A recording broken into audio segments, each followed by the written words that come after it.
Okay, so welcome to today's interview. We're interviewing Tristan from ZebraInvest. Tristan is an awesome character. He's an investor and he's got some exciting stories and also experience that could just fill many books over. So I'm really excited to have him here today. So welcome along, Tristan. Thanks for joining us. Thanks you, Liam, for having me. No worries. So if we start off with you introducing yourself, who is Tristan Gordon? So Tristan Gordon, property investor, small-scale property investor and developer in Norwich, and I took it from a background of working with other landlords and building other people's portfolios, to then realizing actually, and I've always had that belief that I've only ever been able to do it because I've worked for someone else, and because I've been out there building a portfolio, working with someone else, doing it in the trenches. I sat there and I thought, well, I can do this because I've got the credibility behind me from someone else. And then when I moved down to Southampton, I sat there and I thought, well, who else is going to want to employ Tristan? Who's going to want me? And at that point, I sat there and thought, okay, I think we can go do this for ourselves, go work for ourselves. And from there, it's gone from initially doing anything like turning a one-bedroom flat into a two-bedroom, converting garages and making HMOs, more recently into doing Airbnbs with you looking after them. Awesome. Thanks for the mention. And larger projects where we're now starting to convert office blocks into residential flats that should then be used as Airbnb and managed by Ginger and Golden Future. Amazing. So obviously introduction wise to yourself, there's a lot going on there which we're going to dive into, but is there anything that you'd like to share that not many people may know or may surprise them about you? Well, I used to be a water ski instructor. And that's how I used to always get chatting to anyone and everyone. And before I was a water ski instructor, I used to be fairly introverted, and I wouldn't necessarily go out my way to talk to everyone. I would always try and put persona on and make sure that I could chat to people and I would be able to talk to people. And having worked abroad and done that, you kind of force yourself right out of your shell, have to talk to everyone, because inevitably you've got a small audience, say 3 people here who want to learn, sitting in a boat with you. And in doing that, that's how I got the skills just to start just picking up. I used to ask everyone and anyone, can I have your business card? Because I thought, well, when I get the end of my season or whatever else, I'd like a job somewhere. And these people, you've already sat in the boat with them, and if they like you, chances are they might employ you. So I really like that. That's cool. And I didn't know that, to be fair. So that is amazing. So let's talk about the business. What kind of model of property investing do you do? What sort of units do you have currently? And what would you say is your niche? What's your wheelhouse? So initially it all started off, and it's very much grown up from starting being very focused in one area to then kind of expanding it out, but still following the same ethos. So initially I've always focused on taking empty properties and converting them or turning them into something wonderful. So making houses homes is what I describe it as. And that started off, as I said earlier, with using one-bedroom flats and converting them into 2-bedroom, because actually it was already empty, someone had passed away there. So I started off doing flips, and the idea was, if I purchased flats, I could buy flats, add value to them, increase them in size, turn them into something pretty wonderful and go from there. And then I realized, well, actually, it's not just flats I am doing. I can flip, any property that suits a family. I got you. Any property? Are you all right? Yeah. I realized, I was like, not COVID. No, it'll be all right. Okay, cool.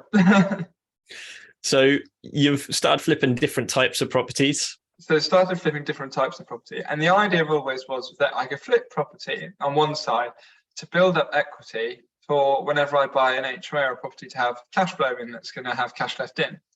So the idea was, I was doing one side, I was doing flipping, and the other side I was starting to buy HMOs. And the idea really was that was working side by side, and I'd have joint ventures. Initially, it was proving your track record, demonstrating that you've got the ability to go find these deals, do them, manage them, and run them. Mm-hmm. And then as I was doing that, that was building up chunks of cash, so that could then get invested into property to hold on to.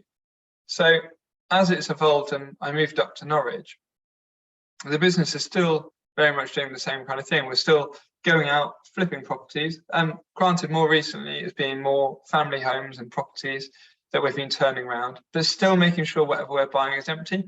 And I always have a little bit of a heart wrench if I ever look at something and it's got people living there. I've seen properties that got tenants in or places like that, and I just think actually, by me coming in, I might improve the quality of the house, but I'm not going to have any positive impact on people in general. So it always is one that I struggle with doing that. So I always try to buy stuff empty. And so I've done that now, doing larger family homes. And that can be anything like taking a repossession property and stripping the whole thing back, taking out all the floors out of it because it's all rotten underneath. And no one else has been able to buy the property because it's cash buyers only, and it's sat on the market for ages, and the garden's been full of rubbish. And then we've turned it around into a house that's absolutely stunning, with massive open plan kitchen, living area, and do that. And then the same thing, the cash that's come from those flips is now instead funding development projects. And still, the development project at the end of it is, my goal with the development project is to buy, refurbish, and hold on to. And so then have them, whether they're as an Airbnb or as an HMO, it's still delivering the cash flow at the end. So I'm still flipping on one side to build onto stuff that I want to keep hold of. That's cool. And so that's where the model's grown up from. But yeah, that really shows the development and the kind of where you started to where you are now, and the trajectory of where you're going as well. And we'll talk about, the future in a little while as well. But what would you say is your main mission, your main aim? So on the initial side of it, it's always the basic ones, always to have a positive impact and have a conscience about what you're doing and when you're doing it, because it's so easy for property investors and developers all get tarnished with, whatever we're doing, we get tarnished with a brush because you're out there to make money. And I've always wanted to make sure that I do something that I'm proud of and something that will have a positive impact rather than something that's just detrimental. So there's always making sure when you do a property, you can cut corners. For example, whenever I do a property, I'll put what's called acoustic plasterboard in, because that means when you're in one room and someone's in another, the two of you can't hear each other. And the cost difference on materials is probably double, if not a bit more. But actually, it means it's a nicer place to be at the end of it. But where the business is, that's kind of the smaller, the lower end of it, and the granular stuff that I want to make sure the business always looks to. And I'm looking up to my right because I write on my wall what I'm looking to achieve, when I'm looking to achieve, also what I have achieved and where I'm going, because then that's a really good reminder for me. But so where I'm looking to get to with it is really, in the next year, I'm hoping to add another 30 kind of flats to my portfolio through buying buildings, refurbishing and refinancing them. And that's mainly going to be through development, because going out and buying individual units is very granular. It takes a lot of time. And actually buying 2 units or buying one building and turning it into 7, the actual initial process of getting through is harder, but it's not 7 times harder. It's probably twice as hard. So you're doing less work to achieve the same end result. So I see the business really hopefully getting to, in probably about 3 years' time, 2-3 years' time, where I've very much got a team, more of a team around me. I've got one chap that works for me at the moment. And this year, the goal is to bring on a few other people from outside to help in. But it's grow to the stage where we've got a business where they're literally finding deals, bring them. I say, yes, that's what I like to do. That's how we're going to do it. That's how we're going to deliver it. And hopefully we'll be delivering anything between 50 and 100 units a year, touch wood. So that's one side of it. And the other side of the business that grows. So I've been looking to grow my business in other ways, because there's one side of doing it through development, acquiring more property and moving that direction. But the other side of things that gets me really excited, and again, allows me to have probably more of a positive impact down the line, is acquiring businesses. Because if you can acquire a business, you're going to be employing more people. You're going to be able to help other people in the area. And And also at the same time, you're going to be able to funnel more leads into my business. So I'm looking to, down the line, build a commercial and surveying company together.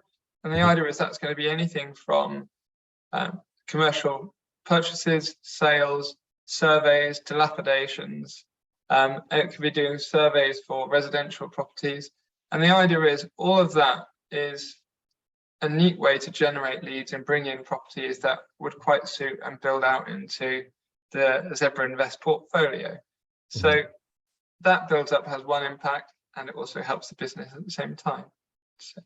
Amazing. I mean, it's good to hear, and I'm excited for you, because just hearing that sort of stuff is, I mean, you can see you can make it happen, and you're on that trajectory to make it happen, which is amazing. So I know we covered a little bit about what you did before, what you do now. And the one thing that I didn't pick up from it was, why property? Why did you get started in property? And what did you feel when you first went from working for someone else to actually going out, by yourself and actually starting your sort of first projects?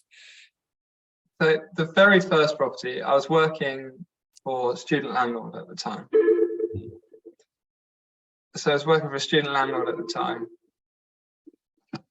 Don't worry. If you need to get it, I can pause this. No. I've got two phones, so they'll keep ringing. No worries. Bear with me. I'll just pause it. Also, the only way to do it. So whilst working for a pair of student landlords, they kept saying to me, Tristan, when are you going to buy a property? When are you going to buy a property? And when I started off, as I said, being a water skiing instructor, and I managed to chat to quite a few people, and everyone who'd come along had all said, I work in property. And I just sat there and I was like, okay, I can start to see that a lot of people who've got, who've done quite well for themselves, either work in property, have property, portfolio landlords, or small scale developers, or asset managers. So I just sat there and was like, okay, clearly this idea of my marketing degree, whilst I think it's been useful, there's thousands and thousands of graduates doing marketing each year, or business being turned out. And I thought the amount of competition out there for someone doing that is huge. Whereas if you go and do property, everyone's always going to need somewhere to live. There's always going to be places that people need to rent. And obviously since then, there's been more and more different opportunities. So I joined these landlords and started working for them. And they are doing a little bit of project management, refurbishment, finding properties. And then, as I said, they kept asking, have you bought property yet? Have you bought property yet? So one day I was sitting in the office and the landlord called in and said, hi, Tristan, we've got this house, 21 The Compass, and we've decided that our daughter's no longer at university. You manage it at the moment and help her out, but we'd like to sell it. Do you know anyone who'd like to buy? And at that point in my head, I was like, I think I've got an idea. I think I've got a solution for this one. Let's go for it. I said, well, what do you want for it? And then quickly did the numbers and worked out. I was like, well, I've got about 10% of that. So that's about enough for a mortgage. Mm-hmm. So I went down to Nationwide at the time. And because I was living in Southampton, it wasn't far from me. And explained, look, I'm looking to buy a property. It's got 3/4 bedrooms in it. And I'd like to live in one and then rent out the rest of the rooms.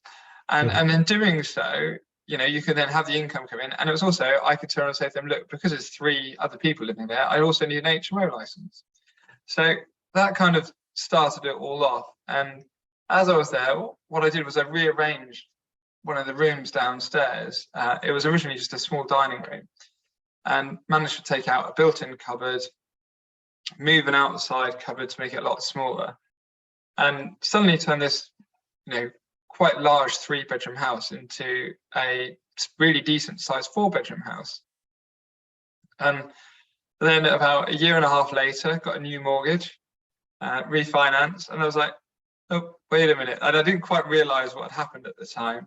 And then all of the money that I put into that property, including the money I saved up to rearrange the walls, have the electricians come in, put all the flooring down, I'd got it all back out again. I was like, wait, this is pretty neat. This is, and I'm still working for the landlords, and they're saying, are you going to do something else? You're going to buy something else? You're going to buy something else?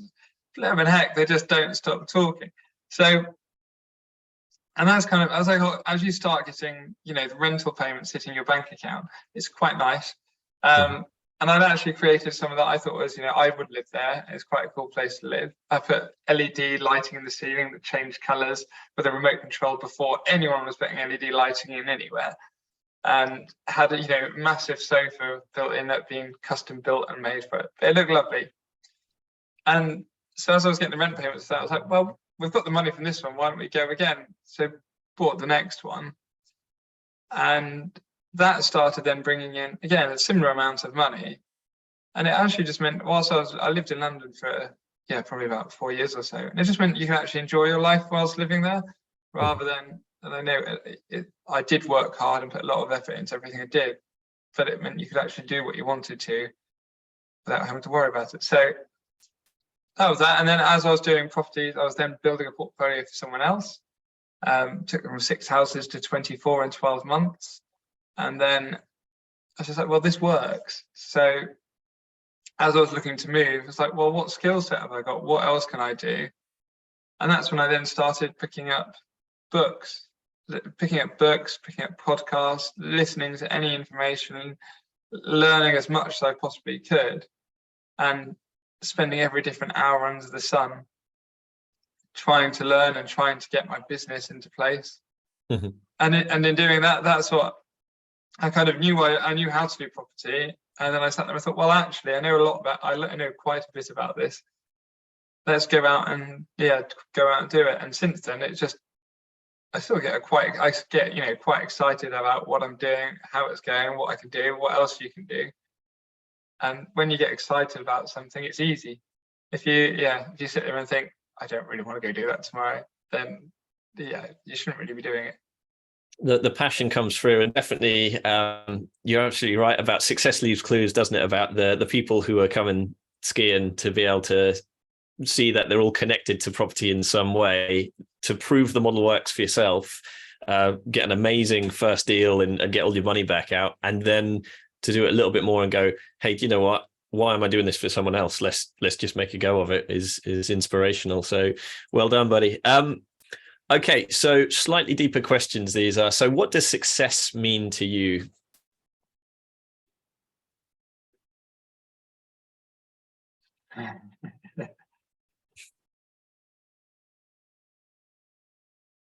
And why? And why? Has that one got you stumped? Shall we come back to that one? Yeah, I don't actually know. Let's go to the next one. What's been the biggest challenge? It sounds like things have gone really well since since working for yourself and starting ZebraInvest. What's been the biggest challenge, and how have you overcome it?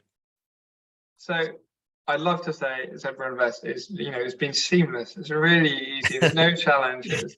And obviously, property is completely passive, as everyone will always tell you. Yeah, always. And I realise, some people have managed to get, deals sorted, lined up, project managers all sorted.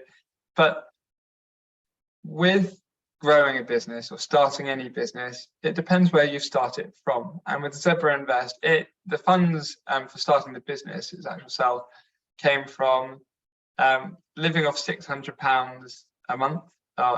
After paying my rent in London, which is very tight, and that's just keeping your expenses absolutely down, and while still not trying to compromise on anything else. So the initial hurdle was just making sure I could spend as much time and effort and whatever else pushing away at my business while still having a social life. And that was a challenge. But it's not the biggest challenge. Then the next biggest challenge, and they're all monumental challenges. So the next one was, I mentioned about a property I did that ended up being a bit of a nightmare property in Southampton called Johnson Street. And the challenge there, it just threw challenge after challenge after challenge after challenge. And I always look at it and think, you look at solutions, not the problem, so then you can work through it. And kind of the first bit, I found an investor, they're up for it, we've got the cash lined up, perfect, it's going through, investor pulls out, and I've already paid for the legals, got the planning in motion and whatever else. And at the very beginning, you're very tight on cash. So you're spending all of your time, really pushing everything and trying to make sure you spend as little as possible to keep the whole thing afloat for as long as it will possibly go. And so then they pulled out, and I was like, okay, well, what's another way of doing this? And then I thought, we'll do what's called exchange with delayed completion. Okay, well, that's nice and simple, isn't it? So we then had the vendor says yes, happy with it, all that's agreed. The next bit is the vendor solicitor says no, that's not a good idea. It's the vendor, stop what you're doing. Mm-hmm. So I'm like, well, I've now got to suddenly get 220 grand to buy this place out of nowhere. And then so you then the next bit is, okay, well, I call around, you have a chat with a few other people, and then you then find, I quickly found £220,000 from a solicitor. And I was like, well, that wasn't that difficult. But the point being is, all the way through, every single time you try to do anything, there's a challenge, there's an obstacle, there's always a hurdle. Mm-hmm. And those hurdles almost seem to get bigger or harder each time, but usually a lot of them are similar, but a lot of them change. And like I could say, one of my most recent, biggest challenges I've had has been purchasing 34 Yarmouth Road, which is going to turn into 6 stunning residential flats. But the challenge from the outset has been, I've got the purchase agreed, the vendors then, I paid for planning permission, I've got all my legal costs in, I spent probably about 15, 20 grand. They then pulled out. Little did I know, they've then gone and rented the property out, but using an agent who didn't necessarily tell me exactly how things were happening. So then suddenly I'm like, okay, well, with that property, I'd really got my heart into it and really thought this is going to be a great place. And I was like, okay, really dismayed with it. Then things all kind of pull back together somehow, and I get given and the opportunities come up again, and then you're like, okay, well, we'll get this going. And I already had finance lined up from previously, so I was like, this is a slam dunk. I've got all my investors who are happy to do the deal, everything is going to go forward. And then the lender says they don't like the deal and you've already paid their fees. So then you get another lender lined up and you go through it, you explain everything. And they all seem to be happy, and like the interest rate's really low. And then suddenly they're like, no, we don't quite like that. No, we don't quite like that. And every time they say, no, we don't like that, they increase your rates. Hmm. And then in doing so, that then meant the GDV wasn't quite high enough for the deal. So then they won't lend. And then it's then like, okay, so I've got a lender who won't lend. I'm on my second lender. I've got a vendor who is saying they want to pull out. You've got planning permission that you've just amended to get the outside of it done, and you've kept incurring costs because you're intending to get the end goal. And it's a little bit like if you've ever walked up like a mountain, you know, like when you get at the top and you can see there's the top, that's the top right there, it's right there, and you get to it, and no, it's way further up there, and you're like, God, come on, and it's. And it's, so I couldn't put my finger and say there was one challenge that really done it, because they're just constantly challenges. But each of them are a learning step, and it's the same thing as there's a book that's called Go for No. And every time you get a no, most of the time with property, it's no, not right now, rather than not no, it's maybe later, really. Or there's another answer that you just haven't thought of. Yeah, and that is, I'm so glad you mentioned the metaphor of the hills, because that is exactly what I was picturing when you were talking about each challenge. Because each challenge, looking back, that first challenge probably seems quite small now, whereas looking forward, that looking at that challenge from less experienced eyes, then it seems like a bigger challenge. Whereas now, like you say, 34 Yarmouth Road that you've mentioned there is. You're holding that together, and that is a challenge. So yeah, that's awesome to hear, buddy. In general, then, what would you say is your biggest success? What are you most proud of to date? And I know there's going to be a lot more accomplishments coming and things like that, as I can tell. But what are you most proud of, and why? So it's almost a gloat. This every single deal I've done since I've started my business has been profitable. All of the businesses that I've run, you can look at Companies House and you'll see on the first year there's a dip, and that's where I put cash into the business. But every year since has been profitable. And we got a bit of lag just then, buddy. So sorry about that. We got a bit of lag. Say again. So every year since I've started my business, whether you look at my accounts, I mean, the first year I had to put a load of money in the account, so it looked a bit lower. But every single year has been profitable, and every single deal that I've done has been profitable. All the investors and the people that I've worked with have all been paid back. Everyone who I've worked with seems to want to work with me again, and they seem to be quite happy with me. And I think actually that's really good things to be proud of, because starting a business, and now the business is now coming up to 4 years old, and every time you've got a challenge and pushing through, but every time it works, you're like, well, actually, I'm doing the right thing here. And even when things haven't gone quite right, you've still come out the game up. Even when you've had millions of different challenges and you've worked all the way through, it's still going in the right direction. And long may it, touch wood, continue.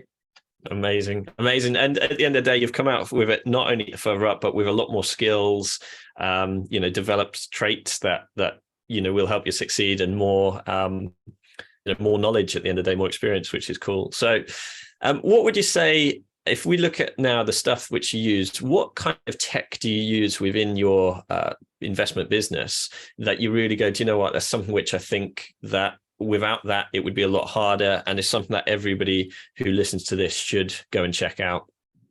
Okay, so tech wise, there's three things. Excel, it's a fantastic piece of kit. If you haven't heard of it, it's been around a few years, but it's pretty whizzo.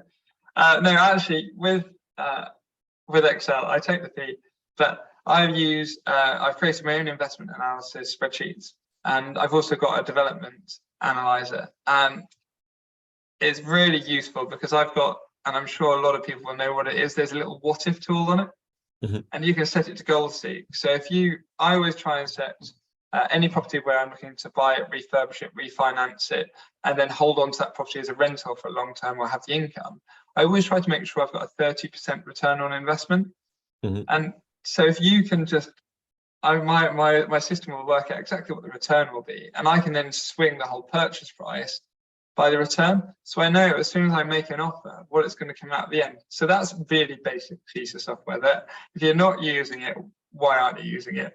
And I know there's a lot of people who like using a calculator, but no, you need to be, if you try build your own spreadsheet rather than use someone else's, because then you understand how it works. And I realize some people don't have the, necessarily the knowledge of what's all going to go into it, but at least if you do it, or you do it in the future, then you'll understand your facts and figures and why it works. The other side of it is, I did Property Graduate last year, and when I was on Property Graduate, one of the things we had to do was they gave us a deal that we had to analyze, work out all of the numbers and all the figures, and then suddenly stack the deal within the space of an hour. And when you don't know an area, you've got no idea what the costs are, what things are worth, what the planning is, anything else. You really need data or a piece of a tool or something else that you can use. And two things I used was Nimbus Maps and property data. And Nimbus Maps is absolutely fantastic because you can just jump in, you can click a property, find out the ownership, anything that's sold on that property, you can find out all the planning history on it in that area. You can deep dive in, you can get the pound per square foot values and everything else around it. And it's a great piece of kit. So I had that running in one side. And then the other side of it is I have property data, which I use on pretty much on a day-to-day basis. And I've got a load of videos all about it, explaining how I use it and what I do with it. And I jump in that really to be able to, one, hunt down and find opportunities and deals that stack and that work, and to quickly work out what something's worth in the area, to allow it, to find new stuff that's below market value, compare it to anything else. And between those two pieces of kit, they really help you deep dive in. And if you're on the residential end, then property data is definitely necessary. If you're on more starting to be looking at land and development opportunities, then Nimbus is what you need to be using because it's going to help you find it. But Nimbus for finding deals is all about the direct to vendor, and it's a lot of hard work. Property data is right there, slap bang in front of you. Amazing, amazing. What and I think if we were to add the links, if you've got referral links or anything like that, we can add it to this video, which would be amazing, because they're both, I mean, I've used property data on your advice myself, which is amazing. It's really sort of opened my eyes to a lot of the information that you just wouldn't get otherwise. And the plug-in on Rightmove is brilliant, isn't it? The fact that you can just see it at the side. So looking more forward now, what would you say if there was somebody watching this interview now going, I wish I knew what Tristan knows? What would you say to them? Where should they, what resources would you recommend? Or where should they go and learn this stuff that you've learned? So when I got started, and it's easy, you know, to kind of look at and answering it slightly different, but it's very easy to look at someone and think, well, he's gone out there, he's achieved it, he's done it. Oh, it's good for him. It's excellent. But I realized I was fortunate enough to start working for a set of landlords and people who are building out a portfolio. But the bit that I really stressed at the beginning was I had this belief in my head that the only reason I was able to do this, the only reason I was able to achieve this, do these numbers, find these properties, do it, was because I worked for someone else. So the first thing is you need to just realize actually that that's just false, you know, it's fear and false expectations appearing real. But so from there, I sat there and thought, okay, well, I'm sure I can do this. How do we learn? And there's one book that initially got me started, and that was picking up Property Magic by Simon Zucci, who runs Property Investors Network. And it's just really, it's an access book. It's a book that tempts you and gives you a taste and a flavor and understanding of what could be out there, you know, what you might be able to do and where you might be able to go. And that was a fantastic book just to kind of open my mind up to the ideas of what could happen. And that was because I'd already had knowledge and understood the basics of buy-to-let. If someone hasn't got the basics down or the basic understanding, it's a chap called Rob Dix has got a book. Rob Dix got, I think it's Buy-to-Let or something. I can't remember the name of the book, but if you search Rob Dix's name on Amazon, you'd find the book quite easily. And that was a really good, just set the background down. So Property Magic. Then the next one was No Money Down by Kevin McDonnell. And again, with that book, it's just building up the idea of what's possible and what you could achieve. And all of these people sell property training courses, and you can go there and get a shortcut for the information and the knowledge. But so I read through that and I thought, okay, well, how does this roughly work? What can be done? And actually, the majority of the time, you just need to understand that something can be done, because if you can then instruct a solicitor, they're going to be able to go off and do it. So the two main books out of that are, there's two main books. And then the final book is, and it's changed its name now, I think, but it was called Industrial to Residential Conversions by Ian Child and Richie Clapson. I think they've launched a new book since. But the reason their book was excellent was actually, whilst it was all about converting properties and developing properties, it was more about kind of the principles and the mindset of going off and doing it, and realizing that whatever you're trying to do with your business, you actually need to act as if you're the director, the owner of the business. You're not the person that needs to be doing it day to day. And it's quite a good book for actually understanding, well, if this happens how large scale developers do it, well, if I can apply that to my smaller scale business, then one, we can grow in that direction, but two, it's going to make my life a lot easier along the way. So they're definitely out of the three books, I'd say, yeah, they're best for it. On actual content I sat down, listened to and went through, there's a lady called Susanna Cole, and she runs a company called The Good Property Company. And she, at the time, had this fantastic course called the Beginner's Property Bundle. The reason I liked this was I could tell that she was a super credible lady. She does lots of content on YouTube. She had run masterminds or other bits. And I sat down, and what she'd done is she'd recorded all of her training weekends, all the weekends that she'd been there talking through everything, all the different options, courses, modules. She'd recorded all of them and broken them down into sections. So then you could sit down and you'd got copies of the slides, which you could download, and you could listen to the audio. So when I was commuting to work, I'd be listening to the audio, I'd be making notes on my phone, I'd be looking at the PowerPoint slides, whatever else. And that's just when I was doing loads and loads of my learning. And that included anything from deal sourcing, property flipping, lettings, and understanding kind of your obligations. But she looked at property as if it was a business, because a lot of people look at property initially and think, oh, well, that deal is going to make me £1,000 a month. That's fantastic. Well, go do the deal, but the chances are you're going to make a load of mess as you go along. And that's actually a business.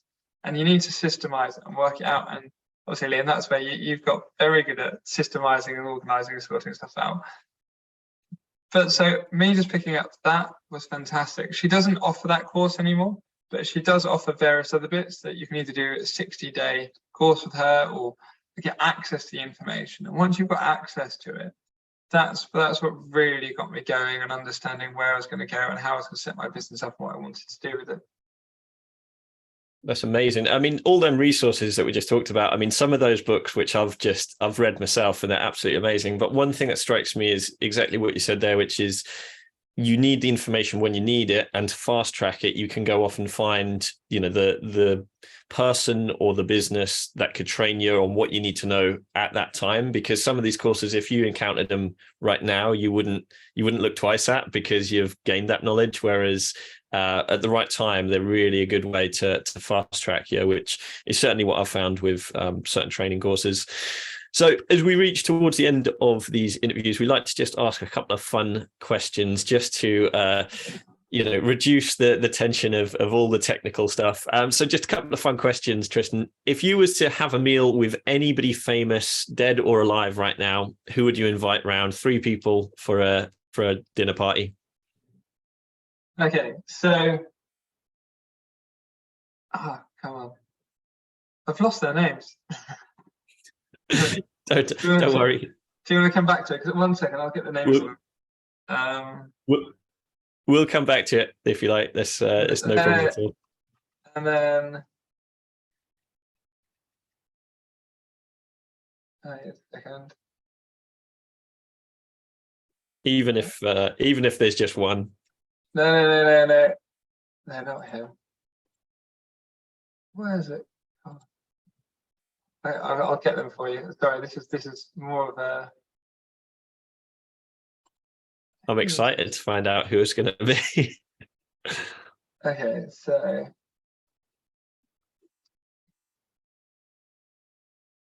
there's him. There's him. And then who else is there?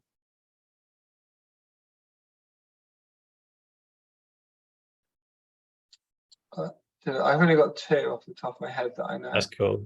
Go with the 2. All right. So, as if you just asked the question. So yeah, who would you invite? Who would you invite for a dinner party? Both dead or alive, who would you invite round for a dinner party? So I think there's 2 people. I'd have Duncan Bannatyne, because his story is absolutely fantastic about where he's got to, how he's achieved it, and business growth. I think that would be absolutely fantastic. And there's another chap called Felix Dennis, who wrote the book How to Get Rich, and he used to be an author and a publisher, and his stories, the way he writes his content and his information and what he achieved was absolutely fantastic. So between the 2 of those, I think one, it'll be a pretty good laugh. We'd end up drinking a fair amount and probably learning quite a bit along the way. Nice. I think I'm going to go and check out Felix. What was his surname? Felix Dennis. And obviously Duncan Bannatyne is a great one, known from obviously Bannatyne's gyms. So one other, just again, fun question is, where would you like to go? Top holiday destination for 2023? Where's on the agenda? So my favorite place in the world is Greece. Having worked out there for about 4 years, I absolutely love the place. So I'd quite like to go back there this year. Mm-hmm. I'm going to Italy this year, but that's more for a friend's wedding. But if there was anywhere that I could go, I'd quite like to go back out. I'd quite like to go out the Philippines. I'd quite like to pop into Vietnam for a little stopover. And yeah, I think that would be really enjoyable. I've got quite a long list of places I'd like to go. Nice. Well, one question I know you won't struggle with at all is what car would you like to have this year? As you know, you'll know the answer. But I'd like to have a Lotus Emira. I'd like to have my Lotus Emira in yellow. It'd be really nice to have that this year. Actually, the reason you've asked this question partly is I've actually already pre-ordered one. So hopefully, it was due for delivery this Christmas. And fingers crossed they can get it delivered by then. Otherwise, I'm waiting the next year. But yeah, that should be pretty epic when I've got one of those. It's for all the effort, all the risk to get the rewards. So definitely. And then I still need to refurb a couple of flats to be able to pay for it. But you know that's fine. That's part of it. That's part of it, isn't it? So, yeah. And the last question we always end with, which is, do you have a motto, a saying, or a mantra that you really like, or one that resonates with you, or one that you live by? So, business-wise, one that I mentioned one earlier, and it's the cheesiest, tackiest thing ever. And it was something that the company that I used to work with stuck on the wall. They literally wrote it on the wall. There was just solutions, not problems.